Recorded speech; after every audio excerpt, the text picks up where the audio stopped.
Slide 1. My name is Lara Motta from the Flinders University International Centre for Point of Care Testing, jointly with the Community Point of Care Services Unit at Flinders University in South Australia. The aim of this lecture is to provide interested students and practicing health professionals with an overview of the field of point of care testing for HIV/AIDS, with particular reference to low resource settings. Slide 2. Firstly, I'll discuss point of care testing in general, then go on to talk about HIV/AIDS and its transmission and prevalence, and finally I'll talk about rapid HIV tests, which is point of care testing for HIV, their advantages, settings they can be used in, some test kit examples, using algorithms as a way of confirming rapid HIV tests without the use of a lab, some problems including loss to follow-up, quality assessment examples, and the importance of operator training and patient counselling. Slide 3. So what is a point of care test? A point of care test is a pathology test performed on a small device by a trained point of care testing operator. It generally requires only a small sample size and is performed outside a lab setting at the time of patient consultation. Results are immediately available, with most tests taking 5 to 10 minutes. Most importantly, point of care testing leads to an improved outcome for the patient. Slide 4. The most significant advantage of point of care testing is a decrease in turnaround times for the test result, from hours or days for most lab testing to less than 20 minutes for most point of care tests. This means that results are immediately available at the time the health professional consults with the patient, which leads to immediate intervention for the patient, and there is no time delay in treatment, and no need for a follow-up visit to receive results.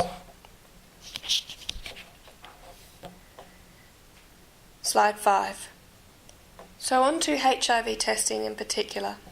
HIV, or human immunodeficiency virus, is a blood-borne virus that causes chronic, lifelong disease.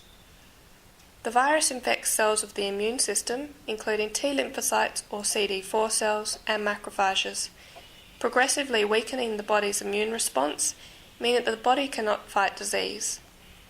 This process can take 10 to 15 years, gradually leading to the most advanced stage of HIV, acquired immunodeficiency syndrome, or AIDS, where normally benign and asymptomatic diseases can become life-threatening due to the weakened immune response. HIV is the world's leading infectious killer, attributed to a total of more than 27 million deaths worldwide and killing more than 2 million people each year. Slide 6.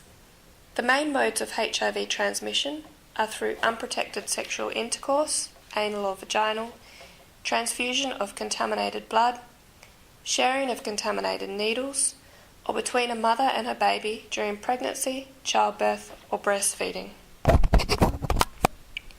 Slide 7. In 2009, more than 2.6 million people became newly infected with HIV, raising the total number of people living with HIV to an estimated 33.3 million people. 97% of those are in low and middle income countries, with the highest percentage of 68% living in sub-Saharan Africa.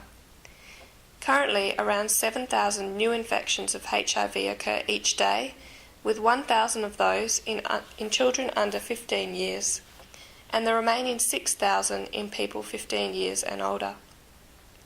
51% of these new infections are in women and 41% in young people.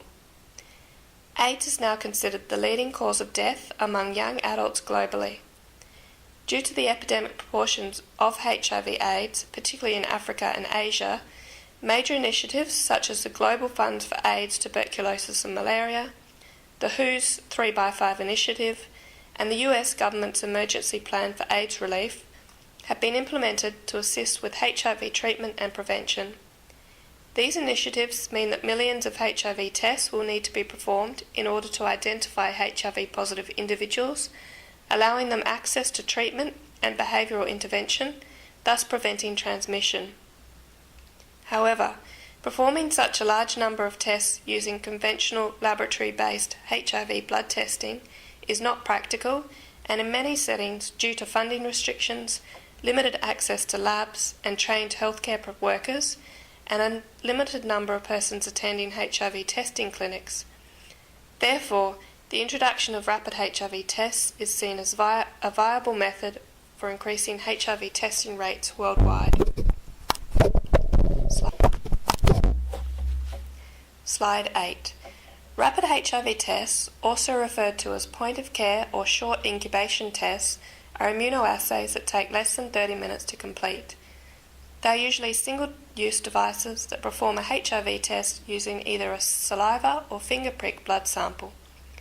Rapid HIV tests employ either immunochromatography, lateral flow, or immunoconcentration, flow-through techniques, and contain antigens that correspond to envelope regions of HIV1, GP41, GP120, or both, and in some cases also HIV2 envelope antigen, GP36.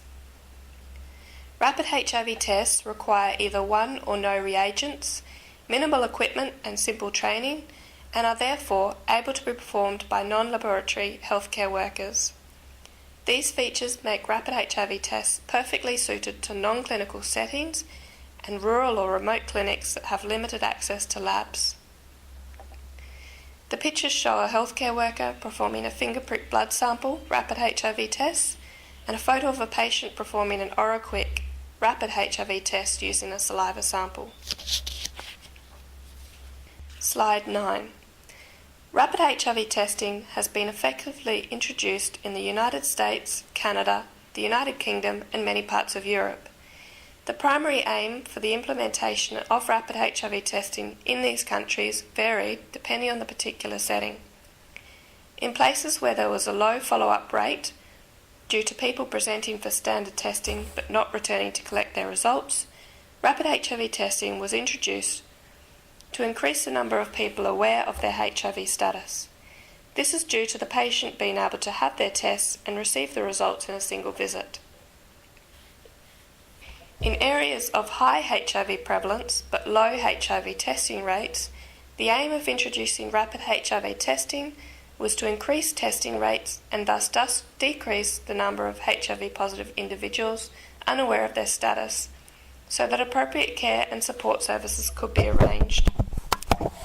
Individuals who are newly infected with HIV but remain undiagnosed contribute disproportionately to new HIV infections among men who have sex with men, with up to half of all new HIV infections thought to be due to transmission in the early stage of HIV infection. Acute or early HIV infection is the period from HIV acquisition to the completion of HIV seroconversion, when the body begins producing antibodies. This can take up to 2 months. During this period, and for up to 6 months post-infection, particularly high levels of the virus are present in the blood and genital secretions, increasing the person's infectiousness. Therefore, it is critical to identify HIV-positive individuals early in their disease progress in order to encourage the modification of high-risk behaviour and prevent forward transmission. Along with preventing HIV transmission, early diagnosis, followed by appropriate patient management and the early initiation of antiretroviral therapy, significantly benefits the individual's quality of life and may lead to a near-normal lifespan. Slide 10. Another method of increasing testing rates is to take advantage of large numbers of people visiting clinics, such as hospital emergency departments, which has been identified as one of the most important potential HIV screening sites. HIV screening programs implemented in emergency departments have been found to be more effective than those in other settings. In emergency departments, rapid HIV testing is more feasible than conventional testing and is able to generate results quickly enough to influence clinical management. Another feasible possibility is to introduce rapid HIV testing to a different clinical setting, in this case dental clinics. In this setting, the patient's acceptance rate to HIV counselling and testing was found to be high at 97.6%. suggesting that the introduction of additional places to perform HIV testing would provide an opportunity to test patients who may not otherwise access alternate healthcare facilities which offer HIV testing.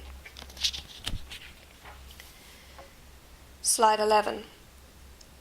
In addition to clinical settings, rapid HIV testing has been successfully implemented in non-traditional settings in an attempt to increase testing rates. It is believed that by making HIV testing more accessible and attractive, people who have never been tested, do not visit primary care clinics, or are difficult to reach, i.e. the homeless or drug addicts, will be encouraged to undergo HIV testing. Possible non-traditional settings include community-based organisations, bars, public parks, homeless shelters, drug treatment facilities and syringe exchange programs, sex on-premise venues and mobile vans.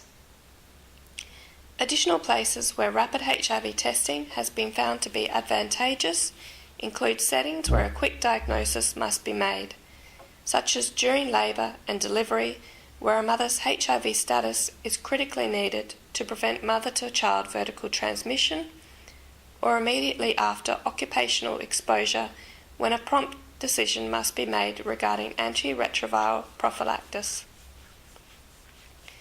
Additionally, due to the simplicity of rapid HIV test kits, they are able to be used in rural and remote or low-resource settings, and are especially useful in areas where there is limited access to accredited labs. In remote locations, it is often difficult to ensure that samples arrive at labs within an acceptable time frame and without exposure to excessive heat or cold that may compromise the sample's quality. This may make the transport of samples from remote areas to labs unfeasible. Where transport does occur, there is often lengthy turnaround time for test results and significant loss to follow-up when patients do not return to collect results. The use of rapid HIV testing in these settings has been found to be suitable, and as results are often available immediately, patient loss to follow-up is reduced. Slide 12. For rapid HIV tests to be effective, they must have good performance characteristics. Two parameters which are used to assess performance are sensitivity and specificity. Sensitivity is the number of true positive results in HIV-positive patients. For example, if the sensitivity of the device was 95% and we tested 100 HIV-positive patients, 95 out of the 100 results would be true positive results, i.e., the patient is truly HIV positive. The remaining 5 out of the 100 results would be false negative results, meaning that the patient was HIV positive, but their test came back saying that they were HIV negative. Specificity is the number of true negative results in HIV negative patients. For example, if the specificity of an HIV test was 99%, 99 of the 100 HIV negative patients would return a HIV negative test result, whilst the remaining HIV negative patients would return a false positive result, meaning that the test says that they are HIV positive when really they are HIV negative. As HIV positive results are always confirmed with secondary testing, a false positive result is seen as less worrisome than a false negative result, which would mean that a HIV positive person would not be referred to a doctor for treatment and would remain unaware of their HIV positive status. Slide 13. So now I'd just like to show you a few examples of some rapid HIV test kits. But firstly, just a disclaimer to say that statements about commercial products are solely the opinion of myself, and they do not reflect Flinders University and any sponsor endorsement or evaluation of these products. So the first rapid HIV test kit that I'll talk about is the Determine HIV 1-2 by Alea. This is a very simple test that takes 15 minutes to complete, uses only one reagent, has a 14-month shelf life and doesn't need refrigeration, making it ideal for low resource settings. Its sensitivity and specificity are high, at around 98 to 100% in field settings, meaning that it is a good alternative to lab testing. In recent times, ALEA have developed a fourth generation rapid HIV test kit called the Determine Combo, which detects both HIV antibodies as well as P24 antigen, a protein produced by HIV which circulates in the blood before an antibody response is generated. The addition of P24 antigen detection reduces the diagnostic window period of 20 to 25 days post-infection by 2 to 20 days. Slide 14. The second rapid HIV test kit example is the INSTI HIV-1-2 by Biolytical. This is a much quicker test, taking only 60 seconds to complete, so it could be very useful in a health setting that has a large patient population. It has a long shelf life. Like the Determine, doesn't require refrigeration, but this test uses 3 reagents rather than 1, making it more technically difficult. Again, its sensitivity and specificity have been shown to be greater than 98% in field settings. Slide 15. This rapid HIV test kit, the Multispot HIV-1-2 by Biorad. This test takes 10 minutes to complete, has a long shelf life and very high sensitivity and specificity as shown in field settings. However, it must be stored at 2 to 8 degrees Celsius and thus requires refrigeration, and its requirement for 5 reagents mean that it is more complicated to perform.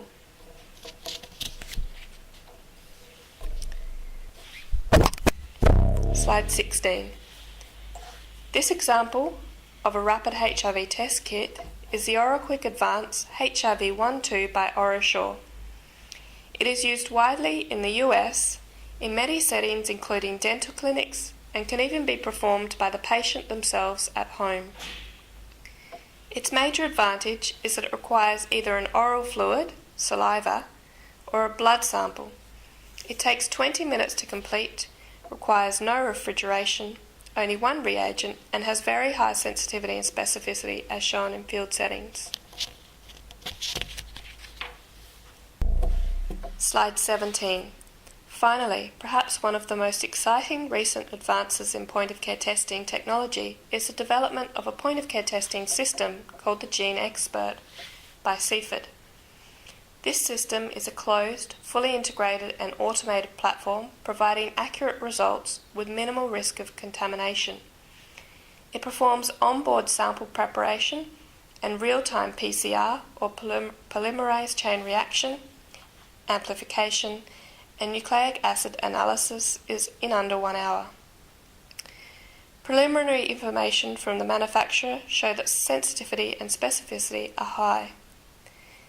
This device is able to do rapid molecular testing for a large number of different tests including MRSA, Clostridium difficile, enteroviral meningitis and many others.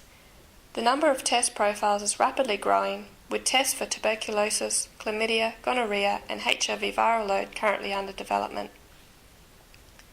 The result of this development will mean that rapid and accurate molecular testing for TB, HIV and STDs will be able to be performed using a single instrument the size of a computer, and its ease of use will mean that the tests will be able to be performed by trained operators with limited lab experience in settings other than labs. Whilst this technology is more expensive than rapid HIV test kits, the Foundation for Innovative New Diagnostics, or FIND, has partnered with Cepheid and a number of other government and non-profit healthcare sectors, offering significant price reductions of 50 to 75% on diagnostic instruments and reagents to developing countries. Slide 18. To address the need of a confirmatory test for preliminary positive rapid test results in surveillance settings where test results are reported to individuals, WHO recommends that a test algorithm be used. Algorithms may be either serial, the use of an alternate HIV test to confirm an initial positive test, or parallel, 2 rapid test kits based on the detection of different antigens performed concurrently. Serial testing is recommended for most settings by WHO, as it is less expensive because a second test is only required when the initial test is positive. Algorithms based on rapid HIV testing as both screening and confirmatory tests are now used in some overseas countries as a cost-saving technique due to the high cost of laboratory Western blot confirmatory testing and to enable testing in remote areas. Until recently in the Pacific Island countries and territories, HIV testing was performed using a single rapid test, followed by confirmatory testing of any reactive samples in overseas labs in Fiji, Australia or New Zealand. This often time-consuming method of testing resulted in a major barrier to delivery of appropriate HIV care. In 2008, a study was devised to evaluate an HIV confirmatory testing algorithm to be implemented in the Pacific Island countries and territories. The study resulted in the recommendation of the following rapid HIV testing algorithm. Initial screening with the determined HIV-1-2, followed by confirmatory testing of any reactive specimens with parallel testing using Unigold and INSTI HIV-1-2. This algorithm was found to have high specificity and sensitivity values of 100 and 99.2% respectively. In 2010, following its validation, this algorithm was implemented in the Pacific Island countries and territories, with a multi-country rollout expected to begin in the near future. Slide 19. Another considerable advantage of rapid HIV tests is a decreased loss to follow-up that occurs when rapid HIV tests are used. Patient loss to follow-up occurs when a patient fails to return to the clinic to collect test results. In rural areas, patients often have to walk or travel for hours to visit a clinic, making it difficult to return to collect results. Rapid HIV testing still relies on lab testing to confirm preliminary positive results, unless a rapid HIV test algorithm is used. However, in most settings, up to 99% of HIV test results will be negative and can be reported to the patient immediately, meaning a second visit to the clinic to collect results is not necessary. Immediacy of results also reduces the high anxiety experienced by patients during the 1 to 2 week wait for lab test results. Slide 20. Quality assessment. Despite the high sensitivity and specificity of rapid HIV tests, the quality assessment of labs and services providing point-of-care testing is essential to ensure that results are consistently reliable and appropriate for patient care. Quality control and quality assurance are two complementary tools used to monitor quality in labs across the world. Quality control checks precision or reproducibility of testing and provides operator confidence in day-to-day test performance. Most rapid HIV tests provide what are termed on-board controls, but in practice, these only check the sample has migrated successfully. They do not test operator competence or strip reactivity. In Australia, for example, organisations such as the National Serology Reference Lab, NRL, and the Royal College of Pathologists of Australasia, the RCPA, provide external quality assurance for lab testing by providing participating labs with a panel of specimens 3 to 6 times a year. These specimens must be tested identically to regular patient samples and results reported to the QA provider to be compared across labs. This enables labs to identify sources of error, which are most commonly human errors, such as an inadequate training and sample mix-up, and allows labs to be peer-reviewed.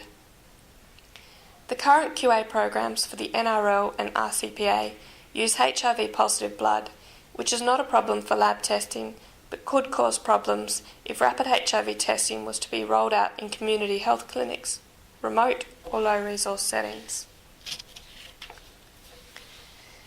Slide 21. Due to cost or problems with availability, QC and QA testing may not be possible in low-resource settings. Alternatives may include parallel patient testing, which involves testing samples from 1 or 2 patients with a rapid HIV test kit and then sending some of the patient sample to the closest lab for testing and then comparing the results. Or assessment of the testing procedure, which would involve regular testing of the operator technique and interpretation of results by photographs of test kit results. Slide 22.